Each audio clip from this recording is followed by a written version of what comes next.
Hey guys, it's Taylor from Traveling Taylor, and I hope you enjoyed my three-part house sitting series, talking a little bit about why I house sit and how it's a really great way to travel, especially if you're a budget traveler. House sitting is a wonderful way to not pay for accommodation. So if you haven't seen those videos, I will link them down below. But today I just want to talk about the different ways that you can actually travel long-term and do it affordably. So a lot of times I think people think about being young and being a backpacker and staying in hostels and that being the only way to be able to travel for long periods of time and do it on a budget. And there are just so many different ways nowadays that you can actually fulfill your dreams of traveling without feeling like you're having to give up some of the things in life that you enjoy, such as a really nice bed or a nice shower, or even animals in the case of house sitting. So I wanted to just run through a list of different things that you can actually do or think about, and hopefully maybe there's something on the list that excites you or intrigues you, or maybe it just starts to get you to think outside the box a little bit and be a little bit more creative with the different options and opportunities that you might have. So one of the ways that you can travel long term is through house sitting, and I've talked a lot about it, but it is just such a really great way to see different areas of the world, or maybe even just your own country. You don't have to do it internationally. You could very much just stay within your own country or even with your own city. I know people who just house sit in Seattle or just house sit in Wellington, New Zealand, and they're able to do that long term. So that is one way to kind of think about it. And if you just want to like to explore new places and see new things, to maybe stay somewhere a little bit more long term instead of getting an Airbnb or a hotel, which are totally valid options. But if you want to live in a house and live more like a local, house sitting is a really great way. A second way that you're able to travel internationally is through volunteering and volunteering your time. So you could do a volunteer organization. So there are people who take organized volunteer groups to different places, especially if you're interested in conservation or working with children, things like that. There's a lot of organizations out there, but there are more being created that kind of gear towards someone who wants to really travel and experience a different culture while also helping others. And I've seen some for a month to 2 months. So there are more long-term volunteer options out there. So that might be something worth considering.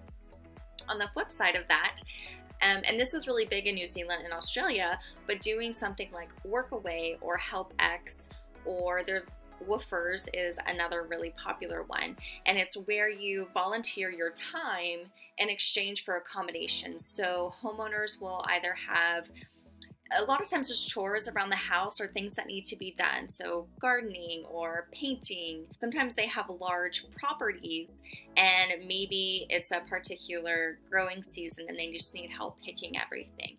It really is just a wide range of things that you can do. And if you have any sort of skills and time while you're traveling, this is actually a really great way. So I know a couple people who have had woofers come in and who've helped around their property. And I also know people who did a lot of woofing, especially in New Zealand and Australia where it's really popular. So that is another way to look at WorkAway or woofers if you want to travel long term, especially if you want to stay maybe in 1 or 2 countries and stay in different areas and also receive free accommodation. And sometimes they also include meals in their sort of it's not really a package, but sometimes meals are included with the time that you are helping them out on their property. So that's another thing that you can look into.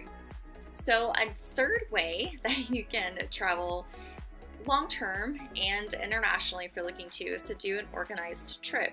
So I, earlier this year, went on a trip with Hacker Paradise, and they are an organization that organizes trips for digital nomads. So they organize your housing, your co-working space, professional development workshops, all different sorts of things kind of geared towards a professional traveler. There are other organizations, there's Remote Ear, there's a Wi-Fi Tribe, there's a handful of other people or other organizations that do the same thing. So if you aren't sure about being a solo traveler or you don't have anyone to go with, but you still want to experience and experience different places and you need to get work done, then going on an organized trip for a month or 2 months at a time maybe is a really good way to kind of like dip your feet in the water, make a lot of connections, network with a lot of people, and then maybe go out on your own after that. So organized trips, there's nothing wrong with them. The main thing that I always stress to people, because there is a feeling in the digital nomad community that you have to like go out and you have to be moving all the time and you have to do it on your own. Really, there's no right or wrong way to travel. Like if you have a backpack versus a suitcase or vice versa, there's nothing wrong with that. There's not a right or wrong way to actually travel. Just finding the way that you like to travel and what's going to fulfill you is what's most important. So that's why I wanted to give you these other options, is because people only have this idea that it can only be done one way or the right way. It doesn't exist. Just find what makes you happy and follow that. Okay, side tangent over. Now, fourth option that you could consider is going on a retreat. And there are a lot of retreats happening around the world, but there are retreats popping up for digital nomads, for online entrepreneurs. So you can look at those. A lot of times they might be for 2 weeks, maybe a month, but they are going to be in a single location, and it will allow you, again, to be overseas, have some professional development, network, and then maybe from there you can go out on your own and you can maybe do multiple retreats out throughout the year. A fifth and sixth option for you would be to actually get a job overseas. So this can be a little bit more challenging depending on your skill set or what job you have. But I have done this a couple of different times now. So the first time I worked overseas was in London. I got an internship shortly after I graduated college, and I was on a working visa for that one. And then I also got a working holiday visa for New Zealand. And New Zealand and Australia have really good schemes for working holiday. There are age limitations on these, and you are mostly on holiday, but you're allowed to work. So you want to keep those things in mind. It's not going to be a full-time salary job typically, but it is going to be something where you can go overseas, maybe take kind of like a gap year and work, make a little bit of income. So I definitely encourage you to look into what working holiday schemes are out there that might work for either where you're from, the language that you speak, and where it is that you want to go. So for London, I was able to get a working visa for 6 months. That was the length I was able to stay.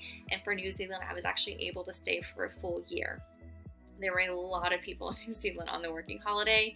And I will say a lot of people who are able to find more long-term work and stay for 2 to 3 years before returning back home. So it's always an option, and it's just something to kind of look into initially.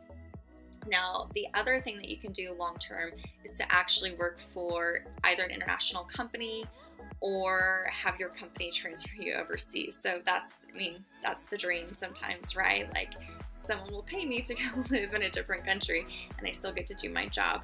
It is a very real thing. There are a lot of people who move around with their company around the world. So when you're looking at jobs or you're kind of planning ahead of the path that you want to take, kind of keep that in mind, and it might be something that you can consider or work towards if you were able to get your foot in with a specific company.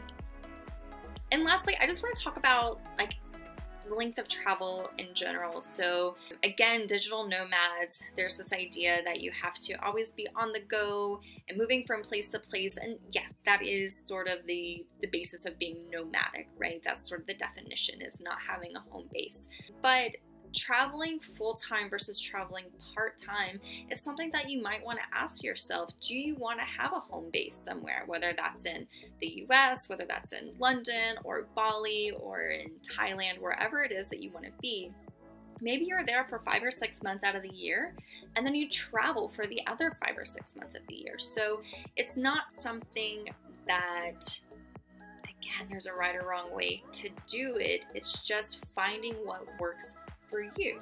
And so maybe you travel full-time, maybe you travel part-time, maybe you travel solo, maybe you travel with a partner. It just is something, there are pros and cons to all of the options, and it's best to weigh your options and to really think about what works for you and how it is that you want to travel, how it is that you want to be a digital nomad. There are a lot of options. There's not just one way to do it. And even myself, I've started testing different ways. Now that I've been on the road for about 15 months now, I'm starting to test different ways and even rethink what it is that I might want. That's all I have for you guys. Thanks for watching. Be sure to subscribe and leave a comment if you have a different way that you have found to travel that works for you. See you later.